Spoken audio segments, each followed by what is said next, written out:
요한계시록은 절대로 어떤 수수께끼를 풀거나 퍼즐을 맞추려고 하는 마음으로 접근해서는 안 됩니다. 이렇게 한번 생각해 보시죠. 여러분이 어떤 그림을 보았습니다. 그리고 그 그림을 보지 못한 다른 사람에게 말로 설명합니다. 여러분의 말만 듣고 그 말을 들은 사람이 그 그림을 똑같이 그려낼 수 있을까요? 그거는 불가능한 일일 겁니다. 자, 요한이 환상을 봤습니다. 그러나 그 환상을 통해 분명한 메시지를 들었습니다. 요한은 그것을 다양한 표현으로, 때로는 은어를 써가면서 기록합니다. 따라서 우리는 요한계시록을 수수께끼나 퍼즐로 생각해서는 안 되고 분명한 메시지를 담고 있는 하나님의 말씀으로 받아들여야 하는 것입니다. 요한계시록은 그리스도와 함께하는 우리는 반드시 승리한다라는 분명한 메시지를 전합니다. 분명한 메시지를 담고 있는 한마디로 승리의 책이라고 할 수 있습니다. 요한은 첫 문장에서 예수 그리스도의 계시라라는 말로 이 책을 소개합니다. 첫 장에서 빛나는 외모를 가지고 등장한 이래 예수님은 왕, 아이, 말을 탄 자, 만유의 주 등으로 표현되고 있습니다. 그뿐만 아닙니다. 5장 6절에 죽임을 당한 것 같은 어린 양, 바로 예수님을 이야기하는 겁니다. 4장에서 번개가 번쩍이고 하늘이 뇌성을 발하고 이상한 생물들이 보좌 주위에 둘러 있습니다. 당시 통용되던 생각에 근거해서 가장 힘이 센 것을 상징하는 겁니다.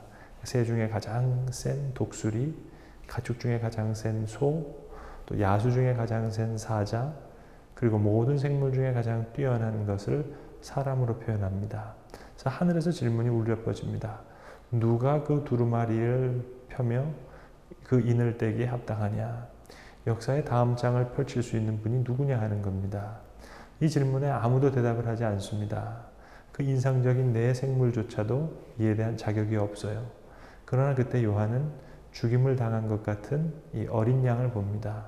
그러니까 힘 있는 천사나 장로들이나 생물들도 그 인을 떼기에 합당하지 않습니다. 그러나 힘없고 죽임을 당한 어린 양만이 그 인, 씨를 뗄 수 있습니다. 자크 엘룰은 요한계시록에 대해서 이런 말을 했습니다. 예수 그리스도와 관련이 없다면 이 책보다 더 혼란스럽고 바보스럽고 불합리함을 야기하는 책은 없다고 말입니다. 예컨대 요한계시록 12장은 성탄의 날을 묘사하고 있습니다. 하지만 그 시각은 복음서에 나타난 성탄과는 무척 다릅니다. 계시록은 목자, 헤롯왕, 마국간 같은 그런 얘기를 하지 않아요. 대신 그것은 하늘에서 사나운 싸움을 벌이는 용을 그리고 있습니다. 그러니까 그리스도가 태어났을 때 용이 공격함으로써 선한 힘에 대해서 악한 세력이 대적이 끊이지 않는다. 그런 걸 설명합니다. 이렇게 예수님의 성탄을 묘사하는 방식도 지금 다른 복음서와 다른 겁니다. 그래서 요한계시록에서의 요한은 보이는 것과 보이지 않는 것을 지금 섞어서 사용하는 것입니다. 두 개의 평행적인 역사가 하나는 지상에서 하나는 천상에서 동시에 일어나고 있는데 계시록은 그것을 함께 보여주는 것입니다. 그러니까 지상과 천상을 대조하듯이 계시록은 선과 악, 어린 양과 용, 예루살렘과 바벨론, 신부와 창녀 이렇게 예리하게 여러 가지를 대조시키는 것입니다. 결론적으로 말씀드리면 요한계시록의 언어를 수수께끼와 퍼즐 맞추기의 형태로 이해해서는 안 된다는 것입니다. 눈과 뿔이 덮인 생물들, 또 하늘을 날아가는 독수리들, 불 붙는 산이 바다에 던지우는 장면들, 다양한 표현들이 나옵니다. 물론 요한이 직접 몇 개의 상징들에 대해서는 해석을 제공합니다. 예컨대 7별은 교회의 사자요, 7 촛대는 7 교회니라. 이렇게 직접 설명하는 것이 있습니다. 그러나 많은 의문들이 해결되지 않은 채 남아 있습니다. 그래서 많은 학자들이 계시록의 상징 뒤에 숨어있는 의미를 찾으려고 노력했습니다. 그러나 온전히 이해하기가 쉽지 않습니다. 계시록은 구약 성경을 300번 이상 넘게 인용하고 있는 책입니다. 또 상징적인 숫자로 이루어진 묘한 체계를 가지고 있습니다.